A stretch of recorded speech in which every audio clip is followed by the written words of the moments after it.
Саламатсыздар ма оқушылар? Бүгін өтетін тақырыбымыз биосфера, 149 бет, 31 параграф. Қазақстандағы табиғат зоналары және биіктік белдеулер. Биосфера дегеніміз не жалпы? Биосфера жердің тіршілік қабығы деп айтылады. Биос тіршілік, сфераша жалпылама түрде анықтама беретін болсақ, тірі ағзалар тараған және олардың әсерінен өзгеріске ұшыраған жердің қабығы. Биосфера ұғымын негізін қалаушы Вернадский болып табылады.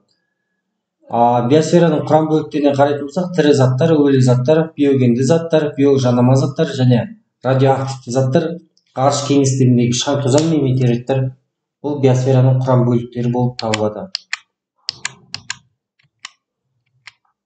Биосферада жалпы шекараларын қарайтын болсақ, атмосферада 15-20 километрге дейін аралықта, литосферада 3-5-7,5 километрге дейін барады. Яғни литосфера жердің тас қабығы, жердің астына қарай 7,5 километрге дейін биосфераның шекарасы болып табылады.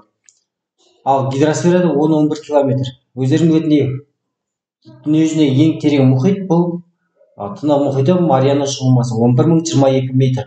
Яғни гидросфера деген мұхиттың табанында 11 километрге дейін аралықта биосфера бар, тіршілік бар деген сөз.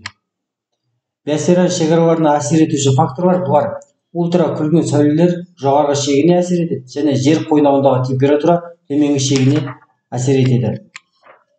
Биосфераның құрамын айтатын болсақ, тірі зат жер бетіндегі барлық тірі ағзалардың жиынтығы болып табылады. Тірі ағзалар патшалықтарына келетін болсақ, бұл яғни өсімдіктер, жануарлар, бактериялар және саңырауқұлақтар патшалығы болып табылады.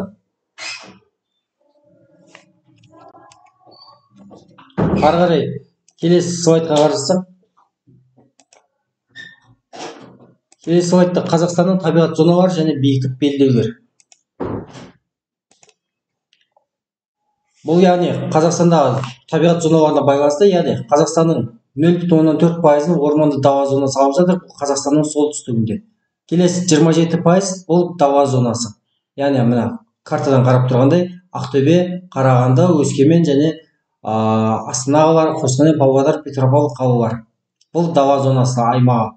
Келесі шөлейт зонасы 10,8%, яғни орталық Қазақстанда өтеді, ол 44% шөл зонасына өтеді. Яғни Қазақстанның орталық бөлігінен 48 градус солтүстік ендіктен оңтүстікке қарай шөл зонасы болып басталады.